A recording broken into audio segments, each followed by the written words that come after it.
سأقبل يا خالقي من جديد، كما أنت مني إلهي تريد، وأرجو إذا أنت تقبلني جنان الخلود ومنك المزيد.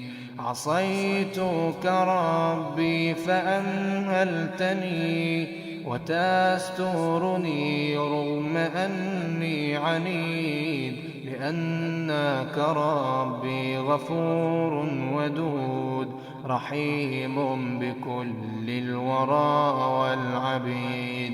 أتيتك يا خالقي باكيا، ودمع الأسى كل حين يزيد، فقد قلت في الآي لا تقنطوا، وإن